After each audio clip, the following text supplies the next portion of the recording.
Momento de hablar de jubilados, Sí. Un tema que también preocupa y ocupa a los argentinos, a las argentinas. Se ha dado a conocer de cuánto va a ser en julio la jubilación máxima, la mínima, y hay preocupación porque hay un bono que está congelado desde marzo de 2024 y en ese sentido, bueno, es importante revisar qué está sucediendo, también teniendo en cuenta que los miércoles los jubilados se manifiestan y siguen reclamando y la situación no mejora. Sí, y al respecto también de un proyecto que tiene media sanción en la Cámara de Diputados, que está en este momento frenado en el Senado después de un veto del Poder Ejecutivo. Estamos con Florencia Marcarian, abogada previsional. Bienvenida. Bienvenida. Muchas gracias, un placer. Bueno, gracias por estar acá. Hablamos primero de este bono congelado, si se quiere, porque es lo que más preocupa cuando uno ve la evolución de las jubilaciones, ¿no? Porque tenemos la palabra oficial del gobierno que dice, bueno, el aumento es palpable, se aumenta todos los meses por inflación, pero cuando le sumas el bono resulta que no creció tanto. Es así, no creció tanto. De hecho, hay un estudio que se hizo en el Centro de Economía Política Argentina que hicieron un estimado, ¿no?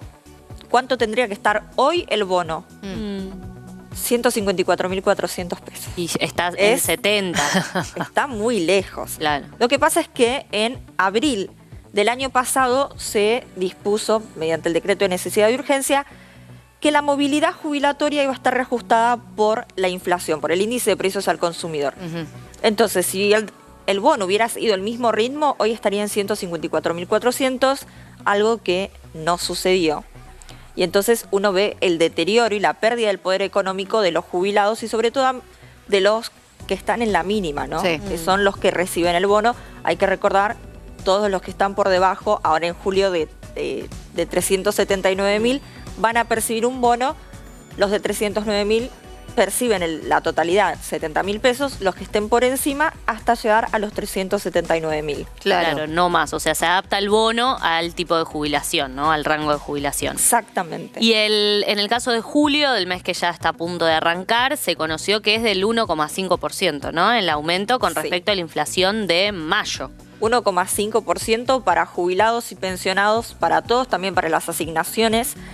Y hay una gran diferencia, porque si uno analiza el deterioro, ¿no? que se dio con respecto a 2024 y a 2023, las jubilaciones fueron perdiendo y las asignaciones fueron ganando en porcentaje. De hecho, han mejorado las asignaciones, que son las que vienen mejor, 23%, pero si vamos a la asignación universal, aumentaron un 52%, sí, con respecto a 2024, mayo de 2024, no comparando mayo 2025, mayo 2024, y con respecto a 2023, un 80%. Ajá. ¿Qué pasó con las jubilaciones?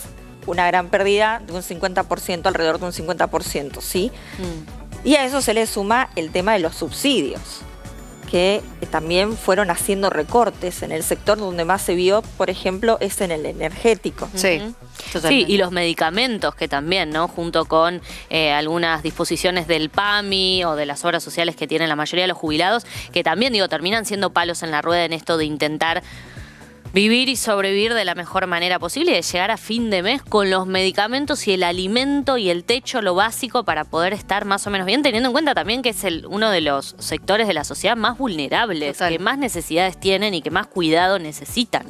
Bueno, el PAMI también, si uno hace la comparación, perdió un 2% con respecto a 2024 y un 2% también con respecto a 2023. O sea, se mantiene estable, pero no repunta. No, siempre a la baja. Sí, sobre todo el tema de los medicamentos, que aprovecho este espacio porque sé que hay mucha gente joven que está viendo y que tiene a los padres, tiene a los abuelos o algún conocido, algún amigo que está en edad jubilatoria o que está pensionado y les cuesta pedir ayuda y no quieren preocupar a los hijos. Estar atentos, sí, porque a veces los padres no quieren salir a decir no puedo pagar, no llego con las expensas, no me compro la medicación. Y pasa cada vez más que se cortan, hablando de los medicamentos, se cortan tratamientos y respecto al número de inflación, el 1,5 es ese promedio que se saca de la inflación. Pero cuando uno ve la prepaga, si existe el privilegiado jubilado que tiene una prepaga, le aumentó mucho más que 1,5% en mayo probablemente. Y aumentan los alimentos también por encima de la inflación. Claro. Cuanto más el tema de los medicamentos. Y en el último tiempo he visto cuando llegan las consultas gente que ha sufrido fraudes. Vinculado con lo que estaban hablando recién. Las billeteras digitales. Muchos fraudes que buscan, les aparecen descuentos en las redes sociales y llaman y bueno, son víctimas de fraude. En fin, el problema y está... abuelas. Exactamente, le quitan el dinero y tienen que sobrevivir todo ese mes. Y hay gente que por pagar esa deuda, pagar los préstamos que le sacan y preocupados, dejan de comprar los medicamentos. Claro. Claro. Y ahora, ¿de cuánto es la jubilación mínima a partir de julio teniendo en cuenta este leve incremento? 309.000 la mínima, sí. Hay que sumarle el bono de los 70.000. La PUAM, que es el 80%, va a estar en 247.000 y las pensiones no contributivas 216.000. O sea que la mínima está bastante por debajo de la línea de pobreza. Claro. Para cualquier jubilado estamos hablando de un salario que no se acerca, o sea, que es muy paupérrimo, claro. ¿No? Hay que decirlo para un jubilado o una jubilada. 12.600 pesos por día. Claro, ahí está. Bueno, y que además la canasta básica que mide la pobreza no es la misma que la que se realiza para el adulto mayor, ¿no? Porque ahí sí está incluido el medicamento y en esa canasta que mide la pobreza tampoco está el alquiler, que también ocurre, me parece que, no sé si las consultas van por ese lado también, la problemática de la vivienda, el hecho de ya no son tantos o no son mayoría los adultos mayores con vivienda propia. No, hubo toda una generación que la gran mayoría pudo acceder a la vivienda, tienen su casa, su departamento. Hay mucha gente que hoy trata de achicarse e irse a un lugar, a un barrio quizás donde las expensas estén más económicas, pero hay mucha gente que no tiene esa posibilidad de alquilar y tratan de ir a pensiones donde tampoco consiguen lugar porque saben que cuando vengan los aumentos no le van a poder hacer frente. Más allá de las distintas situaciones que se dan en estos lugares, ¿no? Hay lugares que la gente vive muy bien y hay lugares en los que le faltan las cosas mínimas que tienen para vivir. Florencia, y vos como abogada previsional, ¿cuáles son las consultas que más estás recibiendo en este último tiempo? Lo primero que vienen a consultar es si están cobrando bien o si tienen alguna diferencia, ¿no? Porque más allá de la situación complicada para los jubilados y los pensionados, hay que llevar un poco de esperanza, ¿no? Hay un proyecto que se aprobó, tiene media sanción, habrá que ver si en el futuro se llega a aprobar y no se veta. Pero más allá de eso, ¿cuáles son las herramientas que tienen hoy en día? Chequear que estén cobrando bien. Si tienen diferencias, reclamar en la justicia. Y para aquellos que están cobrando el haber máximo, hay que recordar que el haber máximo solo se da para lances, ¿sí? Uno puede ir y pelearlo en la justicia si tuvo aportes, y la cantidad de años necesarios que ameriten un haber mucho mayor. Que es de 2 millones y pico, ¿no? Exactamente. Más de 2 millones de pesos. Pero son los menos esos casos. No sé si hay datos concretos que vos tengas, pero... Son muy pocos. La mayoría tuvo que acceder a la moratoria para tener ese beneficio previsional. Bueno, y ya hablando de las bases del funcionamiento del sistema previsional y un poco yendo al análisis político al mismo tiempo, hay el argumento para vetar, si se quiere, el año pasado fue que no se podía afrontar ese nivel de gasto, ¿no? Que se iba a romper con el equilibrio fiscal. Hoy estamos en la misma situación. El proyecto plantea que sí se puede sustentar, es redireccionar ciertos recursos. Pero ¿qué es lo que se viene a futuro? Vos decís, hay una esperanza. ¿Qué tiene que cambiar para que el sistema previsional funcione mejor al menos? Porque perfecto no va a ser en la Argentina, o sea, es un arrastre de muchas décadas ya, pero ¿qué tiene que pasar? Porque trabajo formal actualmente no hay tampoco. Exactamente, primero una reforma laboral que acompañe, yo no digo las grandes empresas porque quizás tienen un poco más solucionado este asunto, ¿no? Pero a las pymes, sí, a quienes dan trabajo, a la gente particular que quiere dar trabajo y se le hace cuesta arriba con todo lo que hay que pagar, ¿no?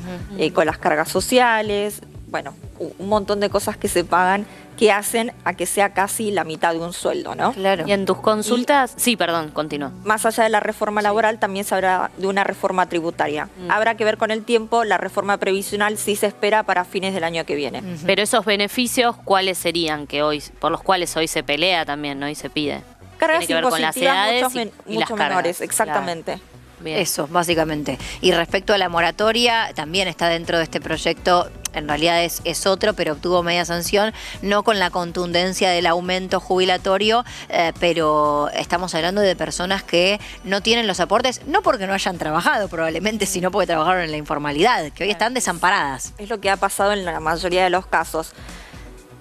Ahí sí, un freno para el tema de las moratorias, porque pueden estar esperanzados con que se apruebe el proyecto, pero mientras tanto, ¿qué se puede hacer? Sigue vigente una moratoria que permite a todos aquellos que nacieron antes de 1975 comprar años de aporte, ¿sí? Desde que uno cumplió los 18 años de edad en adelante, y siempre que no haya tenido aportes en los años que quiera comprar, puede ir comprando esos años. Y además, hay una parte vigente de la moratoria que dejó de regir, que es para todos aquellos que le faltan hasta 10 años para llegar a la edad jubilatoria. Las mujeres desde los 50 y los hombres desde los 55 años de edad pueden comprar años de aportes. Es una moratoria cara, lo es, pero les permite ir comprando de a poco a medida que uno tiene. Quizás están trabajando en relación de dependencia, tienen el aguinaldo, hacen algún ahorro. Y en esos casos se puede pagar bastante aporte acumulado, varios meses serían de una sola vez para el que puede. Sí, claro, si por ejemplo tienen una deuda de 2 millones y tienen el dinero, lo pueden abonar todo junto en el mismo día, no hay ningún inconveniente, pero al que se le hace cuesta arriba pagar toda la deuda de a poquito, mes a mes, siempre antes de cumplir la edad jubilatoria. Florencia, muchas gracias por venir. Gracias. Muchas gracias a ustedes.